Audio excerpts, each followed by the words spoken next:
What's this? Oh, looks like the V1, but it's not. It's the version 2. So about 7-8 months ago, I reviewed the Big Dripper version 1 and loved it. Now I got this Big Dripper version 2 in my hands, the version 2, and I tell you what, I'm liking her a lot, It's pretty much the same thing with a few added features that make this thing just a little bit better. The vape quality, about the same. We'll get into it. We'll get into all the features as we go. But yeah, about 7-8 months ago, I had that V1 in my hand, the Big Dripper version 1, and I mean, woo, I was flogging my noggin. I had a big grin on my face, happy as a puppy with 2 Peters. I was jumping up and down my chair, and the reason why I was jumping up and down my chair is because I had not vaped anything like it. Not out of a tank. I mean, I was getting a fantastic vape experience. It's close to a dripper. Pretty damn close to a dripper. Still pretty damn close to a dripper. But here's the thing, okay? Now they have sub-ohm tanks like the Delta 2, like the Sub-Tank Mini, like the Arctic tank, like the Heracles. I mean, all these tanks nowadays, what the hell do we need this for? That's the big question. So here's the thing. By the end of this review, I'll let you know if we even need this now, or if I even need it, because I'm going to compare them.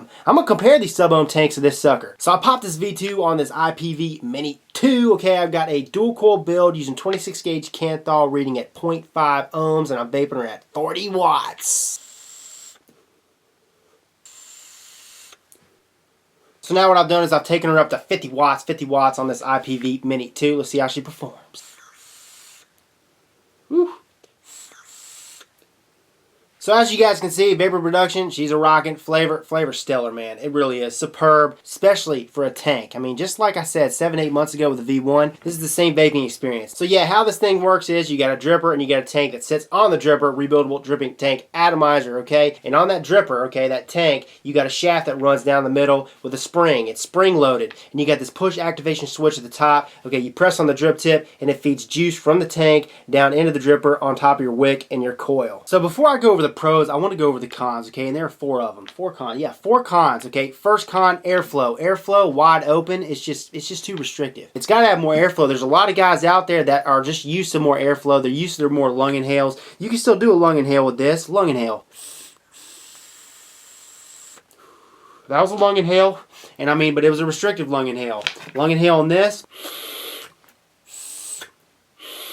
And that's not even wide open for this device. I mean, way more airflow for this. It's more comfortable. And like I said, people are into lung inhales. Second con, and this is going to be a subjective one, but they do not provide a glass tank, okay? And I want to be able to see the level of my e-liquid, but I can't. And then the third con is this thing gets hot on me over time. Hot compared to most other devices that I've used. I mean, the Marquee RDA, I remember that one. That got really hot on me over time, but this one, it gets just as hot, especially if I'm doing low resistance builds, 0.2, 0.3, 0.4, even 0.5 ohm builds, it gets hot on me. Now on to the last con, the fourth con. Okay, it's got that permanent lip on the deck, and because it has that permanent lip on the deck, it can be a total pain in the ass to do your builds on, to install your coils. To install your coils, not really that big of a deal, okay? You have to turn your leads up and then pop it in there, but you'll know what I'm talking about when you see it in the close-ups. Make that permanent lip, and I'm talking to you, Sub-Ohm Innovations, make it to where that permanent lip is detachable. It's not permanent. You can unscrew it, take it off, you can do your builds, screw back on there, you'll be good to go. First pro for this device, price point, $65. $65 compared to the V1, which was $129, and on top of that, this thing is accessible. Quality control for this device, the machining is just as good as the V1, just as good. I give it an 8 out of 10. 8 out of a 10, and as far as machine oil, hardly any. One wash, and I was off to the vaping.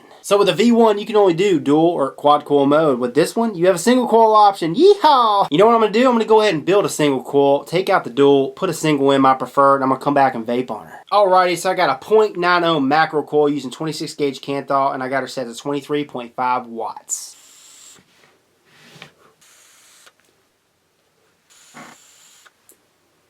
To me, flavor is just as good, and you know what? I could take longer hits, which is more satisfying for me. But all that's subjective. The V2 holds a good amount of e-liquid. 5 mils of e-liquid, and you could fill her up 2 different ways. Unlike the V1, I mean, it was a pain in the ass to fill that sucker up. This one, you can either fill her up from the bottom once you have everything assembled. You've got a fill port. Take the screw out, fill her up that way, okay, with a dropper or with a syringe, or you could take the tank off and you could just pour it in there. You'll see what I'm talking about in the close-ups, because I'll show you. Another pro in my book is this is a 22mm device, and since it's a 22mm device for all you mech users, it's going to look the tits. It's going to be flush with the 22mm mech mods. It's going to sit down, it's going to make a connection. Looks the tits on all my variable voltage, variable wattage devices. Since the post holes on the deck are 2mm all across the board, 2mm in diameter, I'm able to use 20 gauge, 22 gauge, 24 gauge with these, and that's a biggie handy for all you cloud chasers, all you guys that want to use, you know, thicker gauge wire. Like I mentioned, this device does have a reduced chamber, and because it has a reduced chamber, you're going to get better flavor. It's going to be a warmer, dense, hotter vape. And then the last pro I found for this device is this thing uses grub nuts, and because it uses grub nuts, you're never going to have to worry about it backing out. You're going to get a more solid connection. And on top of that, I can tighten down these grub nuts as tight as I want, okay, and I never clip the wire, ever. I can't say that for other devices out there. So yeah, I think it's time to go up close and show you this thing all broken apart, put back together, how to fill her up, how to use her. Oh yeah, you ready? Let's go. So here's the boxing for the Big Dripper version 2. On the front it says don't drip and drive. Okay, this thing is made by a company called Sub-Ohm Innovations. On one side of the box you have their Facebook/Instagram, and then underneath that you got their website, subohminnovations.com. On the other side of the box you have the Sub-Ohm Innovations logo. And then on the back you got all the features, which we're going to go over in a second. Designed in the USA, assembled in Taiwan. Slides out like so, and there she is, the Big Dripper version 2. And then right here you got an extra spring, which we'll get into in a second, but she comes out like so. Like I mentioned, you get this extra spring, stainless steel spring, and then underneath here you got your extra goodies. So here's one set of goodies. You got 2 Allen key tools, then you got some extra grub nuts, you got some extra screws, and then the other set of goodies includes some extra O-rings. So here's the Big Dripper version 2, all disassembled. You got the deck section, you got the top cap section, you got the shaft section, you got the stainless steel spring, and then you got the tank section. So here's the deck section for this device. As you guys can see, I have a build in here, and it is a single coil build. That's right, a single coil build, because you can run this thing in single coil mode. The version 1, you couldn't do that. You can only run that sucker in dual or quad coil mode, so that is a big plus for me. This deck does have a 3-post design. The post holes are 2mm all across the board, just like the V1. And also, just like the V1, it uses grub nuts.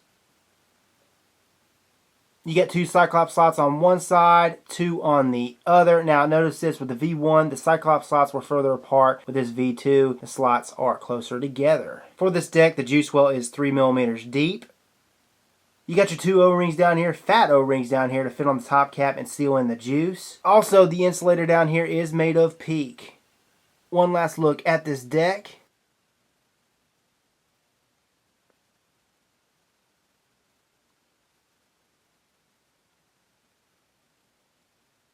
So here's the base of this device. At the top, you got the logo Sub-Ohm Innovations. At the bottom, you got the serial number 2097. My serial number. It's got a copper positive pin at the base of the 510 connection. And then you got those 2 Phillips head screws, which allow you to adjust your negative posts. A closer look at those threads for you. So here's the top cap section for this device. At the top, well, you got these threads right here which screw into the tank section. On the top of this section, you got 2 holes. One is an optional fill port hole, and the other is your feed hole. You get 2 parallel Cyclops slots on either side, and then perpendicular, you got your 1 slot for your single coil. So dual coil mode, set the slots up that are parallel. Single coil mode, set the slots up that is only open on one side and blocked off on the other. Here's the inside of the top cap. As you guys can see from the base, you got the optional fill port hole on this side, and then you got the feed hole on this side.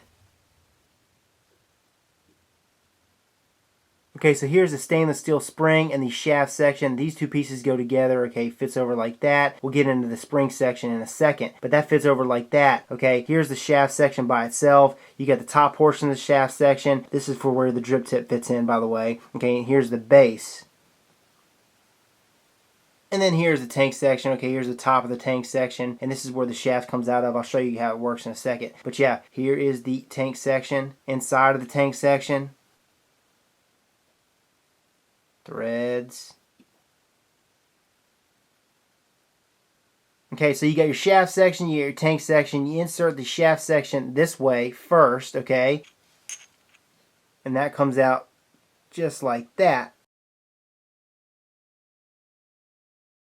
Then what you do is you take the stainless steel spring and you insert it over the shaft like so. Top of the tank section, top of the shaft section.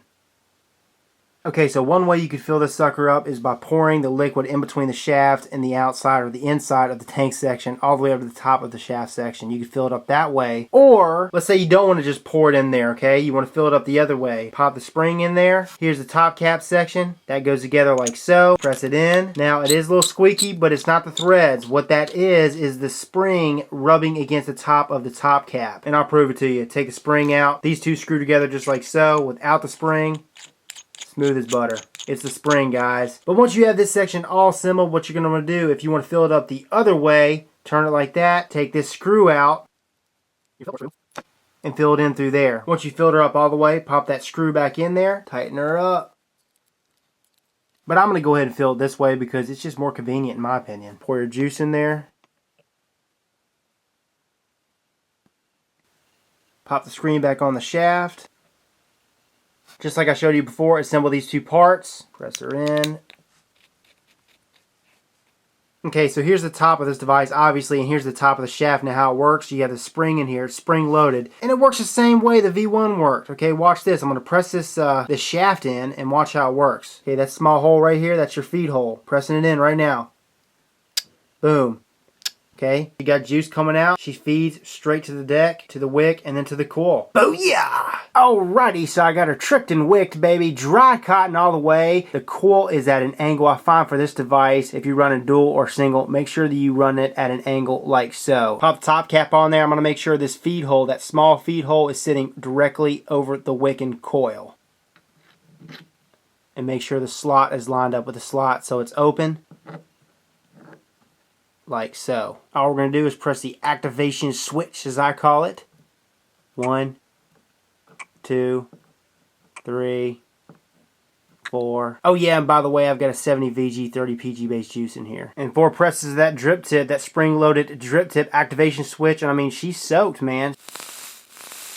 Rocking and rolling. Okay, adjustable airflow time. Almost forgot. So we'll run this thing in single coil mode. We got her wide open. All we're going to do to close her off, turn to the right.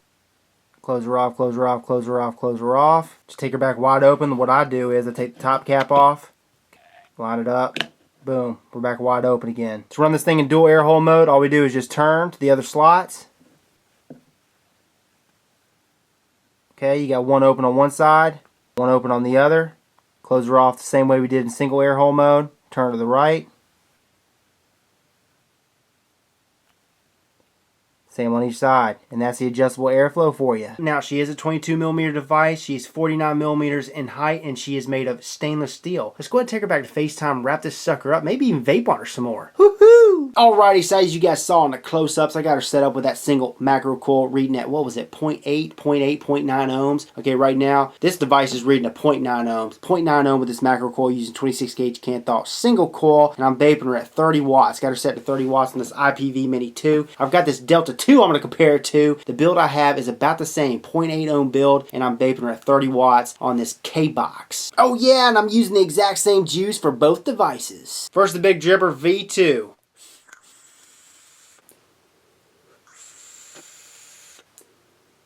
Getting a little dry, so what I'll do, I'll push this activation switch.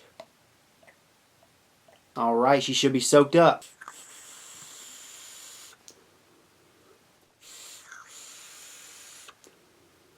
Great flavor, great vapor production. Now on to the Delta 2. Here we go.